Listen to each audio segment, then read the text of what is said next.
Good morning प्यारे बच्चों। देखिए, आज का अपना टॉपिक है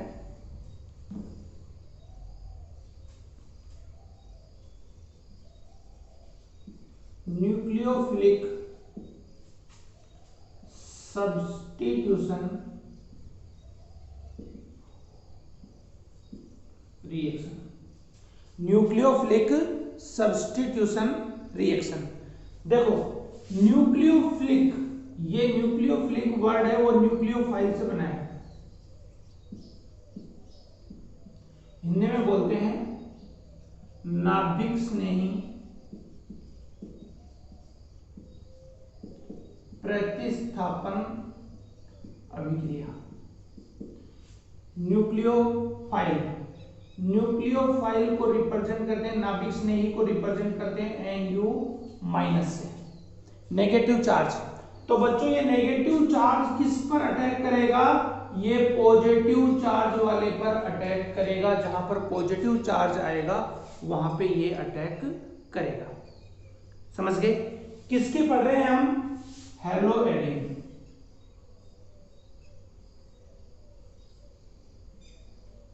ये हेलो एरिन, इसके ऊपर न्यूक्लियोफाइल अटैक करे और ये बॉन्ड यहां से ब्रेक हो जाए और क्या जुड़ जाए यहाँ पे न्यूक्लियोफाइल जुड़ जाएगा और Cl- की फॉर्म में यहां से बाहर हो जाएगा। इस रिएक्शंस को कहते हैं हम न्यूक्लियोफिलिक सब्स्टिट्यूशन रिएक्शन।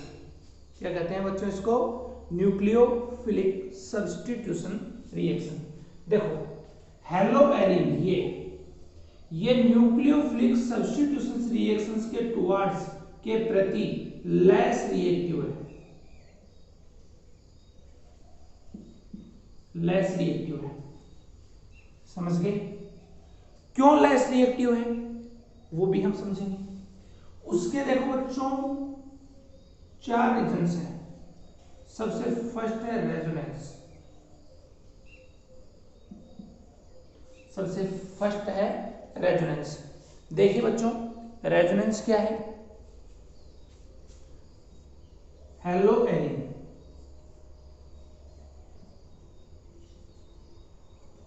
Cl, इसकी रेजोनेटिंग स्ट्रक्चर बनाओगे तो इसके इलेक्ट्रॉन यहां आएंगे, इसके इलेक्ट्रॉन यहां आएंगे, ठीक है। आफ्टर दैट ये यहां और ये यहां, सॉरी, ये इलेक्ट्रॉन यहां से ले जाएंगे, ये कहां जाएंगे? यहां पे। देखिए बच्चों, जैसे ही ये यहां पे आ रहा है तो पहली सिचुएशन में ये चीजें बनेंगी।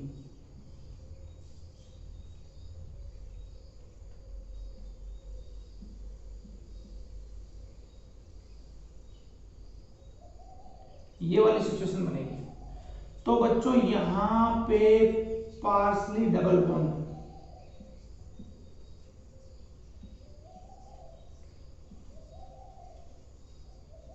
डबल बॉन्ड, यहां पर आंशिक द्विबंध के गुण आते हैं। आंशिक द्विबंध के गुण आ जाते हैं। और एक बच्चों सिंगल बॉन्ड है और एक डबल बॉन्ड है, तो कौन सा बॉन्ड इजीली ब्रेक हो जाएगा? सिंगल बॉन्ड इजीली ब्रेक हो जाएगा, डबल बॉन्ड इजीली ब्रेक नहीं होगा। तो इसमें रेजोनेंस जैसे होता है तो रेजोनेंस के कारण इसमें पार्सली डबल बॉन्ड के कैरेक्टरिस्टिक आ जाते हैं।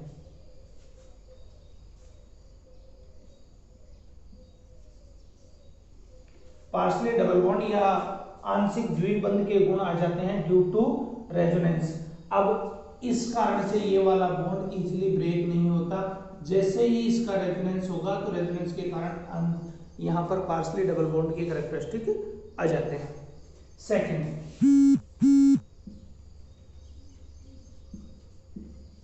हाइब्रिडाइजेशन। सेकंड है हाइब्रिडाइजेशन। हाइब्रिडाइजेशन में देखिए बच्चों,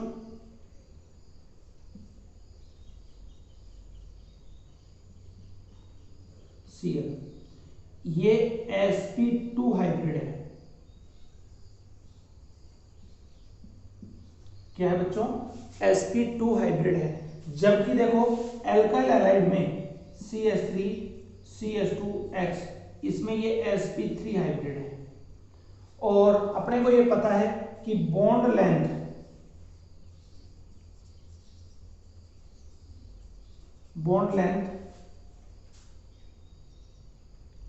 ये CH या हम ये कहें कि sp हाइब्रिड की सबसे कम रहेगी, फिर sp2 की और फिर sp3 की।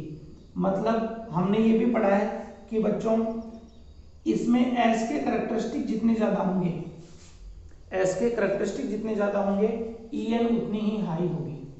तो इसकी En हाई है, इलेक्ट्रोनेगेटिविटी हाई है, तो ये इस बॉन्ड के इलेक्ट्रॉनों को स्ट्रांगली अपनी ओर अट्रैक्ट करेगा। ठीक है, तो इसकी ये बॉन्ड लेंथ डिक्रीज हो जाएगी। और एक ज्यादा बॉन्ड लेंथ का है, एक शॉर्ट बॉन्ड लेंथ का है। कौन इजीली टूटेगा, जो लार्जर बॉन्ड लेंथ का है, जो बड़ी बद्ध लंबाई का है वो आसानी से बॉन्ड टूटेगा। लेकिन यहाँ पर sp2 हाइब्रिडाइजेशन होने से बॉन्ड या बॉन्ड लेंथ डिक्रीज हो जाती है, बॉन्ड लेंथ कम हो जाती है। ठीक है, इस वजह से ये बॉन्ड आसानी से नहीं टूटता। दूसरा रीजन है हाइब्रिडाइजेशन। थर्ड रीजन देखिए, बेंजीन जो है हमने पढ़ा है ये इलेक्ट्रॉन रिच स्पीसीज है, और NU माइनस भी इलेक्ट्रॉन रिच स्पीसीज है। तो बच्चों दोनों में क्या होगा, दोनों में रिपल्सन होगा। थर्ड रीजन क्या है बच्चों, benzene is a electron rich species and nucleophile also electron rich species, both are repelled to each other. समझिए वापस कि बच्चों जो बेंजीन है उस पर इलेक्ट्रॉन घनत्व ज्यादा होता है। ठीक है, दूसरा न्यूक्लियोफाइल है, उस पर भी इलेक्ट्रॉन घनत्व ज्यादा है, और इलेक्ट्रॉन आपस में प्रतिकर्षित होंगे। इस वजह से यहां पे प्रतिकर्षण के कारण रिएक्टिविटी कम हो जाती है। फोर्थ रीजन देखिए, फोर्थ रीजन में अगर ये बॉन्ड आपने ब्रेक कर भी दिया तो यहां पे फेनिल कैटायन बनेगा, और फेनिल कैटायन अनस्टेबल होता है। फेनिल एनायन स्टेबल होता है क्योंकि बेंजीन इलेक्ट्रॉन रिच स्पीसीज है। 4 रीजन थे, फर्स्ट रेजोनेंस, सेकंड हाइब्रिडाइजेशन, ठीक है, थर्ड रीजन आता है रिपल्सन, और फोर्थ रीजन आता है अनस्टेबिलिटी ऑफ फेनिल कैटायन। ये 4 रीजन थे, इस वजह से ये लेस रिएक्टिव होता है टुवार्ड्स न्यूक्लियोफिलिक सब्स्टिट्यूशंस रिएक्शन। अब हम देखेंगे इसके examples.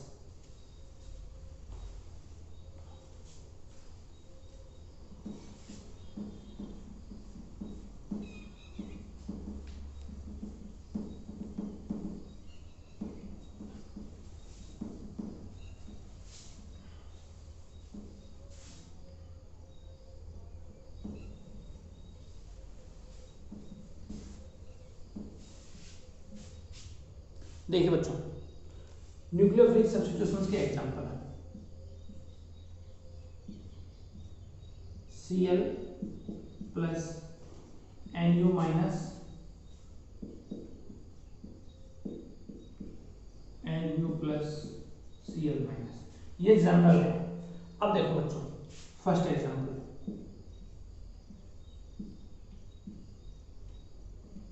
Cl plus KOH plus KOH,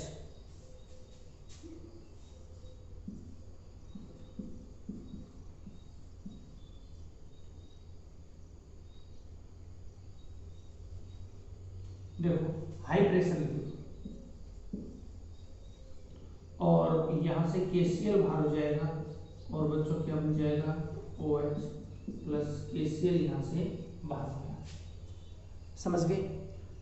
अब देखो बच्चों, इस पे 3 पोजीशन है, नेगेटिव चार्ज यहां और यहां आ रहा है। अगर यहां पे कोई ऐसी चीज, ऐसी स्पीशीज अटैच हो जाए जो इस इलेक्ट्रॉन को अपनी ओर अट्रैक्ट कर ले, खींच ले, तो यहाँ पर इलेक्ट्रॉन डेंसिटी डिक्रीज होगी। बेंजीन से इलेक्ट्रॉन डेंसिटी डिक्रीज करोगे, रिएक्टिविटी इंक्रीज होगी ऑब्वियसली। क्यों? क्योंकि ये जो इलेक्ट्रॉन डेंसिटी है रिएक्टिविटी को डिक्रीज कर रही है। अगर यहाँ पे हम NO2 अटैच करते हैं, देखो बच्चों तीन चीजें हैं मेरे पास, एक Cl है और एक Cl है प्लस NO2 है और एक Cl है और NO2 और NO2 है, समझ गए? 1, 2 और 3। सबसे ज्यादा रिएक्टिव कौन होगा? 3 वाला। फिर कौन होगा? 2। इसमें सबसे लेस रिएक्टिव कौन हो जाएगा? 1 टुवर्ड्स न्यूक्लियोफिलिक सब्स्टिट्यूशन रिएक्शन। ये सबसे ज्यादा रिएक्टिव क्यों हुआ? क्योंकि बेटा यहाँ पे दो NO2 अटैच है और वो भी ऑर्थो और पैरा पे है, क्योंकि नेगेटिव चार्ज कहाँ आ रहा है? ऑर्थो और पैरा पे आ रहा है, सबसे ज्यादा इफेक्टिव है। तो ये इस इलेक्ट्रॉन को अपनी ओर अट्रैक्ट कर लेगा, जिससे बेंजीन पर इलेक्ट्रॉन डेंसिटी डिक्रीज होगी और इलेक्ट्रॉन डेंसिटी डिक्रीज होने से रिएक्टिविटी भी डिक्रीज, सॉरी रिएक्टिविटी इंक्रीज होगी। अगर डेंसिटी डिक्रीज हो रही है तो रिएक्टिविटी इंक्रीज होगी, कंफर्म है।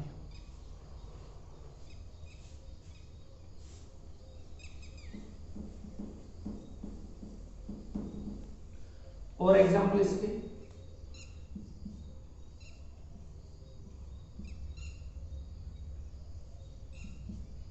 Plus CuCN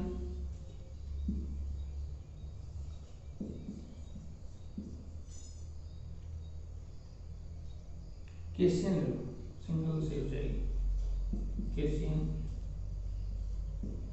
CN plus KCl यहाँ से बाहर हो गया। ये बच्चों इसके एग्जाम्पल थे। एग्जाम के पॉइंट ऑफ व्यू से सबसे इंपॉर्टेंट चीज आती है यहाँ पे कि nucleophilic substitution reaction, nucleophilic substitution reaction में हेलोएरिन जो है वो न्यूक्लियोफिलिक सब्स्टिट्यूशन रिएक्शंस के टुवर्ड्स लेस रिएक्टिव होता है। एक्सप्लेन इट, समझ गए कि हेलोएरिन नाभिक स्नेही प्रतिस्थापन अभिक्रिया के प्रति कम क्रियाशील होता है, इसको आप विस्तार से समझाइए, समझ गए? तो ये इंपॉर्टेंट है।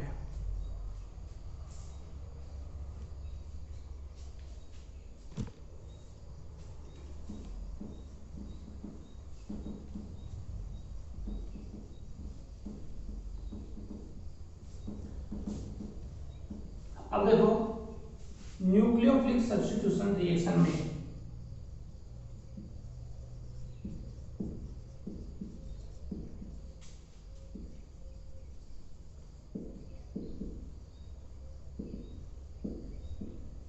न्यूक्लियोफिलिक सब्स्टिट्यूशंस रिएक्शन में हमने 3 के पढ़ी है। सबसे पहला RH, फिर हमने पढ़ा हेलोएरिन X और एक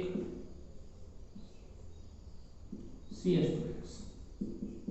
3 है, 1, 2 और 3। इनमें रिएक्टिविटी ऑर्डर क्या होगा? इनमें बच्चों सबसे ज्यादा रिएक्टिविटी ऑर्डर होगा 3 का, इसका, और फिर होगा 1 का और सबसे कम होगा 2 का। बच्चों 3 का सबसे ज्यादा क्यों है? क्योंकि जैसे ही CH2X ये बॉन्ड टूटा, इसके ऊपर क्या आ गया? पॉजिटिव। ये इलेक्ट्रॉन यहाँ आ जाएंगे, फिर पॉजिटिव यहाँ आ जाएगा, ये यहाँ आ जाएंगे, पॉजिटिव यहाँ आ जाएगा, ये यहाँ आ जाएंगे, पॉजिटिव यहाँ आ जाएगा। ठीक है, तो रेजोनेंस के कारण जो पॉजिटिव चार्ज है वो स्टेबल हो जाता है, समझ गए? इसी कारण से ये वाला सबसे ज्यादा रिएक्टिव है, फिर ये, और सबसे कम रिएक्टिव कौन है? हेलोएरिन, और उसके 4 रीजन मैंने आपको बता दिए थे, समझ गए? ये थी nucleophilic substitution reaction.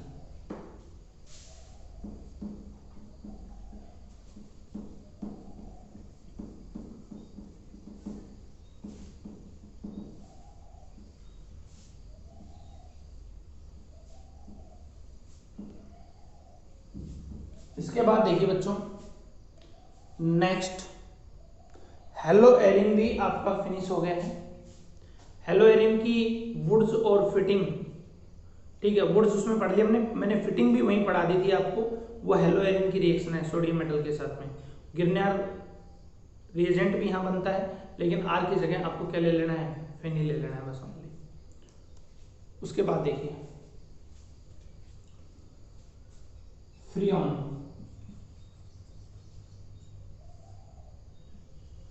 Freon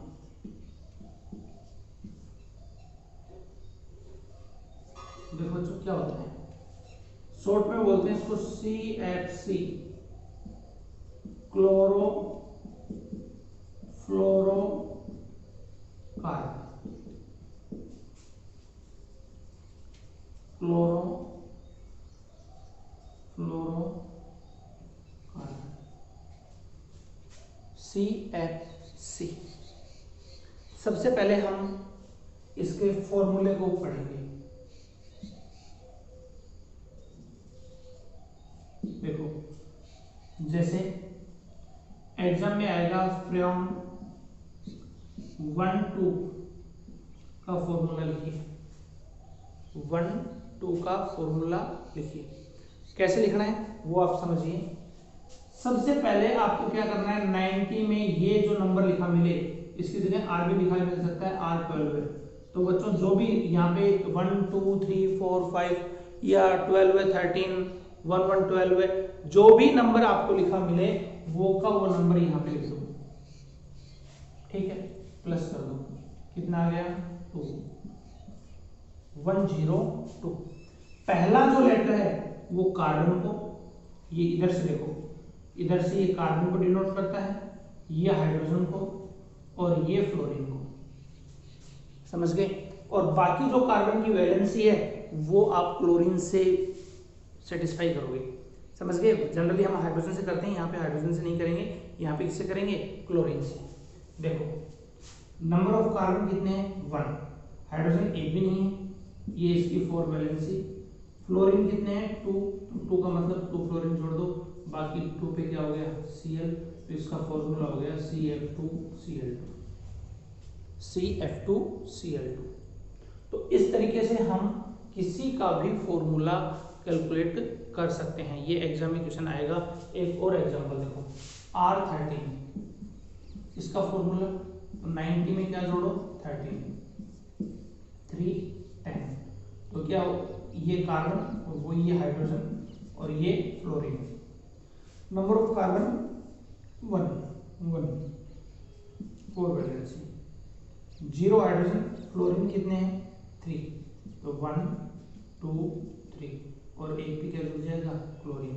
formula क्या हो गया CF3Cl, CF3Cl, नेमिंग वही IUPAC के अकॉर्डिंग हो जाएगी, ठीक है बच्चों। तो ये सारी आनी थी इसकी फ्रीऑन की। अब फ्रीऑन का फॉर्मेशन कैसे होता है, फॉर्मेशन भी देख लीजिए आप।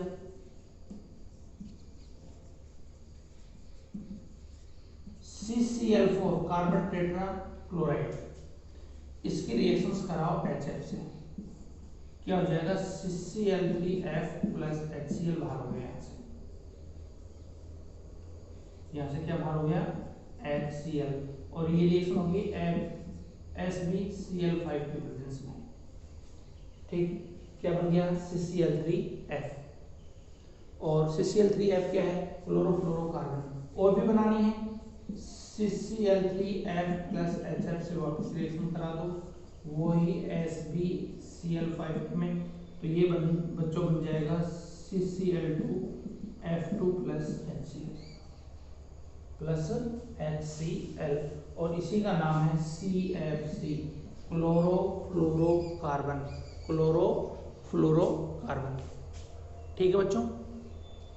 कल हम इसकी केमिकल प्रॉपर्टी को अच्छे से स्टडी करेंगे। केमिकल प्रॉपर्टी एक ही है कि ओजोन को डुप्लीकेट करती है, समझ गए, इसलिए ये हार्मफुल है, और इसका यूज जो है वो रेफ्रिजरेटरों में किया जाता है, ठीक। तो ये थी अपनी CFC, केवल एक ओजोन डिप्लीकेशन का जो इसकी केमिकल प्रॉपर्टी है उसको हम कल डिटेल से स्टडी करेंगे, ठीक है बच्चों।